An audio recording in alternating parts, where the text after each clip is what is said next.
தீபாவளினா பளிச்சுன்னு ஞாபகத்துக்கு வர்றது பட்டு, பட்டாசு, பலகாரம். பலகாரம் நான் ஞாபகத்துக்கு வர்றது மந்த்ரா கடலை எண்ணெய். அபார ருசி, ஆரோக்கியமான உடல் நலம். தீபாவளி அன்னைக்கு மட்டும் இல்ல, என்னைக்குமே கிச்சன்ல இருக்க வேண்டியது மந்த்ரா கடலை எண்ணெய் தான். பொருளாதார வீழ்ச்சி காரணமாக இலங்கை, வங்கதேசம், பாகிஸ்தானில் வெடித்த போராட்டம் போல ஈரானிலும் மிகப்பெரிய போராட்டம் நடக்கிறது. அமெரிக்க டாலருக்கு நிகரான ஈரானிய ரியால் மதிப்பு கடுமையாக வீழ்ச்சி அடைந்தது. குறிப்பாக டிசம்பர் 28 ஒரு அமெரிக்க டாலருக்கு நிகரான ஈரான் ரியால் 14,20,000 சரிந்தது. இதனால் ஈரானில் அத்தியாவசிய பொருட்களின் விலை ஜெட் வேகத்தில் ஏறியது. மக்கள், வியாபாரிகள், மாணவர்கள் என அனைத்து தரப்பினரும் இதனால் பாதிக்கப்பட்டனர். நாட்டின் பொருளாதார வீழ்ச்சியால் உச்ச தலைவர் கமேனி தலைமையிலான அரசாங்கத்துக்கு எதிராக மக்கள் கிளர்ந்தெழுந்தனர். தலைநகர் தெஹ்ரான் உட்பட பல முக்கிய இடங்களில் மக்கள் திரண்டு தொடர் போராட்டம் நடத்தி வருகின்றனர்.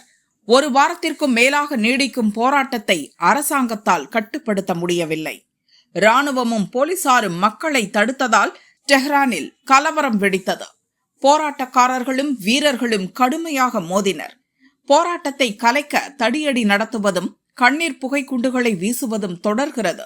இதுவரை நடந்த வன்முறையில் 35க்கும் மேற்பட்டவர்கள் கொல்லப்பட்டுள்ளனர். இதில் 7 பேர் அப்பாவி சிறுவர்கள். அமெரிக்கா போட்ட பொருளாதார தடைகள், பணவீக்கம், பெட்ரோல் விலை மாற்றம் போன்றவை ஈரான் பொருளாதாரம் பலவீனமடைய முக்கிய காரணம். சமீபத்தில் இஸ்ரேல், அமெரிக்கா நடத்திய தாக்குதலும் அந்த நாடுகளை எதிர்த்து சண்டை செய்ய ஈரான் செலவிட்ட பணமும் பாதிப்புக்கு ஒரு காரணமாக சொல்லப்படுகிறது. மக்கள் போராட்டம் காரணமாக ஈரான் மத்திய வங்கி கவர்னர் முகமது ரெசா ஃபர்சின் ராஜினாமா செய்தார். இதற்கிடையே ஈரானுக்கு அமெரிக்காவும் இஸ்ரேலும் எச்சரிக்கை விடுத்துள்ளன. போராட்டக்காரர்களை ஈரான் கொலை செய்தால் அமெரிக்கா நேரடியாக தலையிட வேண்டிய அவசியம் வரும் என்று அமெரிக்க அதிபர் ட்ரம்ப் எச்சரித்துள்ளார். அதேபோல் ஈரானில் உரிமைக்காக போராடும் மக்களுக்கு இஸ்ரேல் முழு ஆதரவு அளிக்கும் என்ற அந்த நாட்டின் பிரதமர் பெஞ்சமின் நெதன்யாகுவும் போராட்டக்காரர்களுக்கு ஆதரவு தெரிவித்திருப்பது பரபரப்பை ஏற்படுத்தியுள்ளது.